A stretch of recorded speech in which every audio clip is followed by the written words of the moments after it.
અને મત આકાશ આવીને વિરાટ રૂપ ધારણ કરે આભામણને મને હાકડું કરવા અને તેથી નેપાળી કોપરા વીંતી વીજળી વરાળ સાંકડા ઢાડા સત્ય કહેવાય આપના હાથ કટકા વડે કરવા અને તેથી ડુંગરની ટૂંક ઉપર બેઠેલો મોરલો પોતાની ડોકની હાકડના તળી કટકા કરીને કહેતો ઈ મોરલાના મોઢામાંથી મલહાર મને નીકળવા ઈ મોરલાને આનંદ છે ને એટલી વાત માયાને આનંદ છે હા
યુવાનોમાં અને આવા મહાન શાસ્ત્રો આવા સંતોથી આજે ઘણો બહુ ફેર પડ્યો કેવી કેવી કથાઓ બધે થાય કેવા આવા ઉત્સવો કેટલા ગણપતિ ઉત્સવ થાય 25 વર્ષ પહેલા આપણે પાલનપુરમાં અહીંયા કેટલા ગણપતિ થાય આજે તમે જોવો તો નાના મોટા કેટલા આયોજન થાય ગામો ગામ વચ્ચે ગણપતિ બાપા મોરિયા એ કાર્ય આખા દેશમાં પણ મારે પગે લાગીને કેવું છે એ ગણપતિ કાયમ પછી હૃદયમાં રાખજો ઉત્સવ પૂરો થયો અને એક મને તમારું એક આયોજન મને હર્ષભાઈ બહુ સારું ગમ્યું કે તમે આ મૂર્તિને પધરાવતા નથી એકવાર આ મંડળ માટે તાળી થઈ જાય છે નિમિત્ત પૂરતી એક નાની મૂર્તિ રાખે એને પધરાવે છે આ મૂર્તિને પાછી એક વર્ષ પૂજા કરી અને પાછા હણગારીને આ વર્ષે પણ મૂકે છે એ બહુ સારી વાત છે નહીતર જેટલો સ્થાપના કરવાનો ઉત્સવ હોય એટલો જ ઉત્સવ પાછો પધરાવાનો હોય ના. મૂર્તિઓ હારી હોય ને સાચો.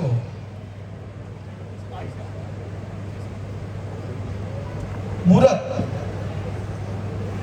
બાબુ મૂર્તિ બનાવવાળો હતો ને એ તો સતત ભગવાનની મૂર્તિઓ બનાવે. એકવાર એને ભગવાન એને ભેટો થઈ ગયો, કારણ કે રોજ ભગવાન ભગવાન મૂર્તિ જ બનાવે, એની જ કલ્પના કરવાની કે આવા ભગવાન લાગે. એની પાસે ભગવાનનો ફોટો તો ન હોય. એ કેવડો એ જે આ કલાકાર જે કારીગર હોય એ કેવો મહાન હોય સાહેબ. કલ્પના તો કરો કે એ કેવો એમ કે આવો ભગવાન દેખાય તો સારું, આવો ભગવાન દેખાય તો સતત ભગવાન. એમાં એકવાર ભગવાન બે ભેગા થઈ ગયા, ભગવાન પ્રગટ્યા. એટલે આને કારીગરે કીધું કે પ્રભુ હું તમારી મૂર્તિ બનાવું છું, તો હું તમે સર્જક છો, હું સર્જક છું, તો હું એવો શ્રદ્ધાથી બનાવું છું કે અમારી બનાવેલી મૂર્તિ એ બધાય પૂજે છે. અને ભગવાન તમે ક્યાં સોગડીએ આ બધી મૂર્તિઓ બનાવી, એ કે ભેગા બેહતા નથી. તારી બનાવેલી મૂર્તિઓ છે એ કે ભેગી બેહતી નથી. આડાવડા જ્ઞાતિવાદમાં વયા જાય છે. આડાવડા આ ધર્મમાં ન ફાવ્યું તો પછી તો હા આખા ધર્મમાં વયા જાય છે. અને આમ ગણીએ તો 2025 વર્ષ પહેલા બાપુ એક ધર્મ જ નહોતો બીજો. 5,500 વર્ષ પહેલા ભગવાન કૃષ્ણ સર્વ ધર્મ પરિત્યજ્ય મામેકં શરણં. હે અર્જુન, તમામ ધર્મ છોડી તું મારે શરણે રહેજે. ઈ ધર્મરાજાને ગાદીએ બેહાડીને બધાય ધર્મનો ભૂકો બોલાવી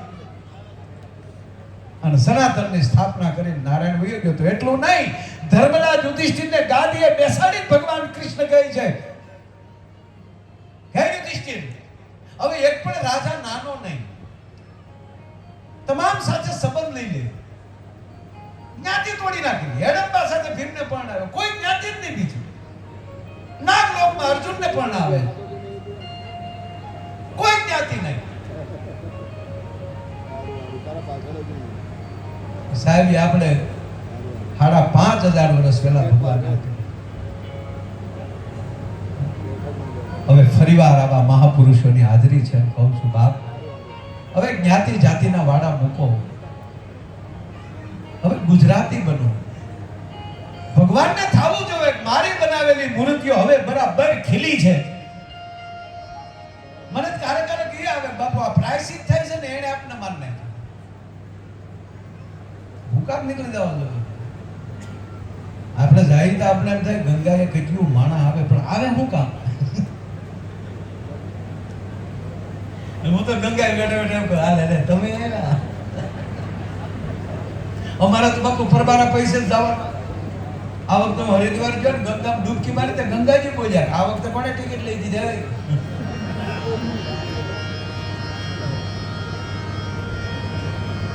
ધાંજા સાહેબ કેમ નીકળે એ તો મને ખબર છે. કાંઈ વાંધો નાના નાના બાળકો હોય ને. હા હા,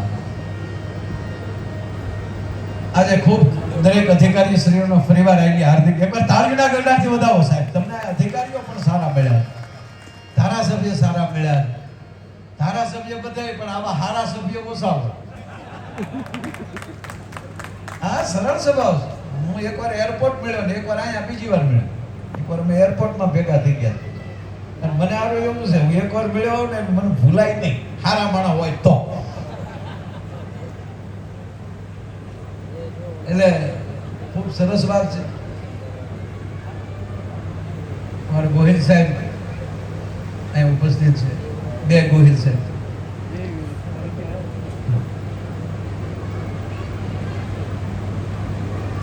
ઠેઠ પાછળ સુધી બાપુ બધા પૂજાય, ગરબા ગણે પૂજાય, કાર્તિકેય મહારાજ પૂજાય, એના ડોકના ઘરેણા પૂજાય, એના વાહનો પૂજાય, નંદી, આવજ, સિંહ. પણ પાછું કંટ્રોલ કેવો બધો. કાક બાપુએ સરસ આનું ગીત લખેલું છે, પણ હું ડાયરેક્ટ વાત કરી દઉં કે ભગવાન શિવ એ શીખવાડે છે કે કોઈનો વિરોધ ન હોવો જોઈએ.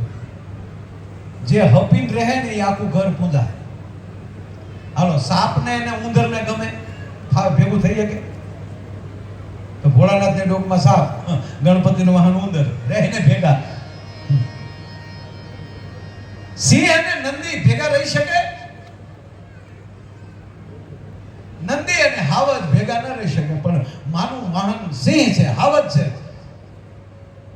ભગવાન શિવનું વાહન નંદી છે ને ભેગા.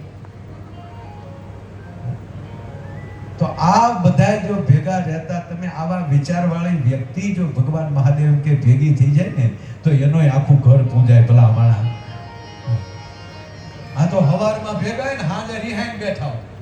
નવી વહુ પરણીને આવી એટલે એની સાસુએ કીધું, વહુ 4-5 દી થયા પછી બેસાડ્યા, વહુ બેસો યાર, પરણીને આવ્યા છો પણ તમને ચોખવટ કરી દઉં. ઘરની ગૃહમંત્રી હું છું, અમે બધાએ ખાતા વેચી લીધેલા છે. ગૃહમંત્રી હું છું, મારો દીકરો છે એ નાણામંત્રી છે, તમારા સસરા રેવન્યુ મંત્રી છે. તમારે કયું ખાતું જોવે કયો? ચાવલી હોવે કીધું હારા ખાતા તમે ઘરના લઈ લીધા, હું વિરોધ પક્ષમાં બેહી આ તમારી સરકાર નહીં હાલવા દઉં. આને હું કરું છું? હાલો જ્યાં હપ હોય જ્યાં એકતા હોય. આ ભગવાનને આપણે ગરબા ગણાઈને પૂજીએ છીએ એનું કારણ એ જ છે કે આપણે કંઈક શીખવે છે. આવડા મોટા ગણપતિ વાહન ઉંદર, આ એની સરળતા. બાપુ એના 2 દીકરા મહાન ગરબા ગણે તો સવાલ નથી. અને કાર્તિકેય મહારાજ તો દેવોના સેનાપતિ છે. દેવોની સેનાના સેનાપતિ કાર્તિકેય મહારાજ. પણ પ્રથમ પાયામાં વાત એ આવે કે આ જગતમાં જે એની જનેતાનું કીધું કરતો હોય ને જે એના સદગુરુનું કીધું કરતો હોય એ એકવાર દુનિયામાં પૂજાય. માવતરના મોઢામાં લે, માના મોઢામાં લે, કારણ કે જે શબ્દ નીકળે એને બ્રહ્મ માની લે કે ના મારી માં ખોટું ન બોલે. કારણ કે આપણા કોઈ ગુરુ હોય તો 2 જ ગુરુ. પહેલા પ્રથમ ગુરુ ઈ માં છે અને પછી આપણો સદગુરુ છે. પણ માં અને સદગુરુમાં ફરક એટલો કે માં કુખથી જ્ઞાન આપે છે બાપુ, અને સદગુરુ મુખથી જ્ઞાન આપે છે. અને જેની માવુએ કુખથી જ્ઞાન આપ્યા હોય ને એનું સંતાન સદગુરુના મુખની વાણી સાંભળી શકે. સાહેબ બીજાનું કામ નથી. એટલે મારો બેખાણી લખે છે કે પેટમાં બોઢી એ જે સાંભળેલી શિવે રામ લક્ષ્મણની વાત જેના પેટમાં સાંભળી. હમણાં બાપુ એક હોસ્પિટલમાં એક બાળકનો જન્મ થયો, તે જન્મતા જ સીધો પુષ્પાનો ડાયલોગ. જન્મતા તો સીધું જન્મતા જ બોલ્યો ઝુકેગા નહીં છાલા. નર્સ બઠિયા કામ કરી ગઈ, ડોક્ટર તો વંડી ઠેકી ગઈ. જન્મતા વેદ બોલે નહીં. અને હકીકત છે ને જે વસ્તુ જ્યારે સારી લાગતી ત્યારે જ લાગે. જન્મતા વેદ બાળક રડે તો જ સારું લાગે.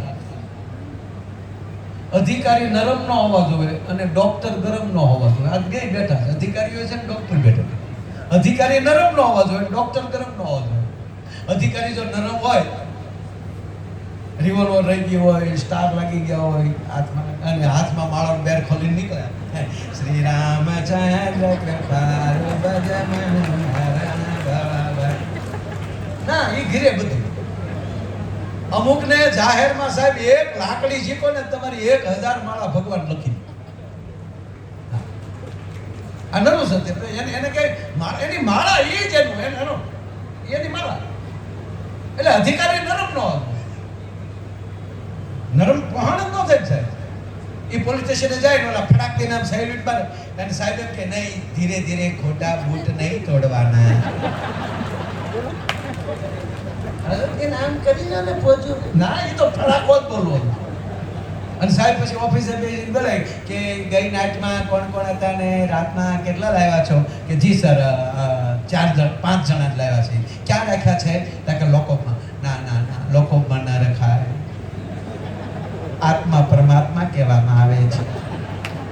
ચાલો એને પાંચેયને બારા કાઢો, પાંચેયને સ્નાન કરાવો, એને આસન આપો, પાંચેય જણાના હાથમાં પાણી આપો. ચાલો છોકરાઓ, પાંચેય જણા મારા બાપ 3 વાર પાણી પી જાઓ. માધભાઈ નમઃ, કેશભાઈ નમઃ, ગોવિંદાય નમઃ. હવે આંખે પાણી અડાડી અંતર્મુખ થઈને છોકરાઓ બોલી જાઓ, બેટા તમે ગુનો કર્યો છે.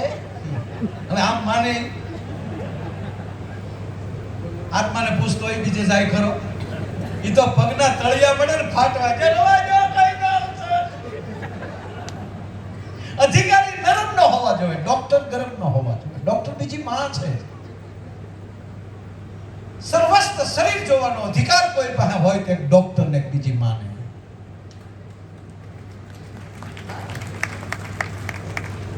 સાહેબ અમારે એક ડોક્ટર અમારે ગરમ હતા, અમારે કડક, કોઈને દવા ન આપે, ગગલાવી રૂપિયા લઈ લે. બોલો જે આવે ને કે હું થાય, હું આવ્યો એ કે સાહેબ બસમાં બેહું ચક્કર આવે. શું કામ બસમાં ચડો છો?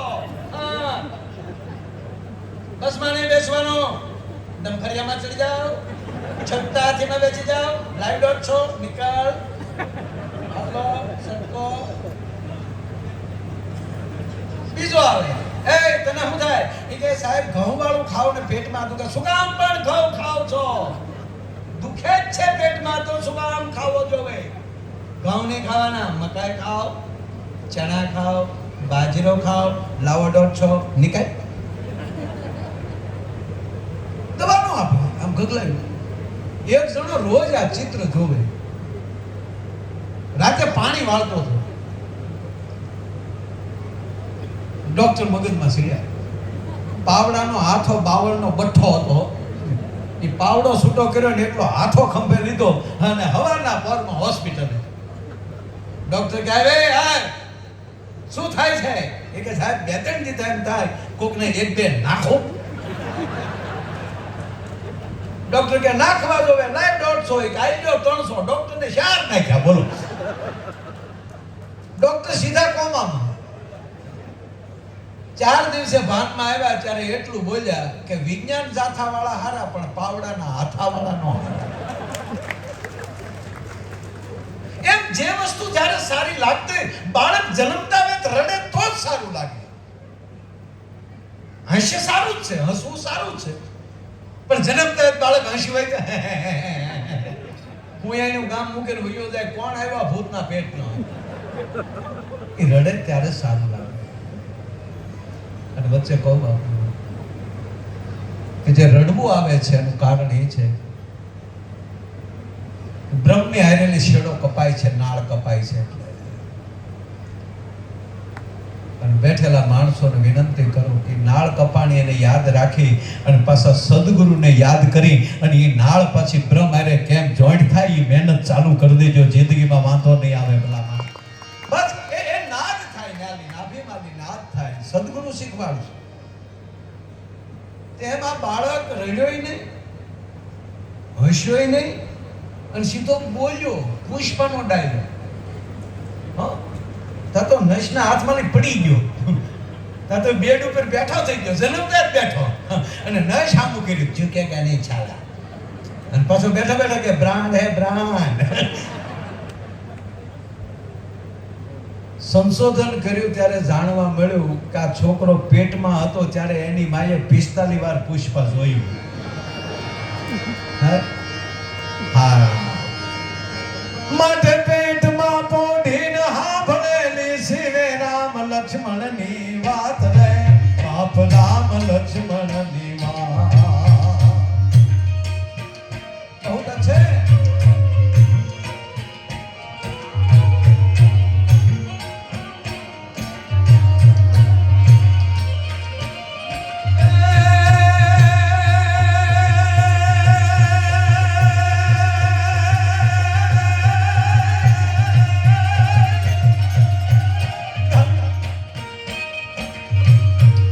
પેટમાં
નથી ધામ ઘડવૈયા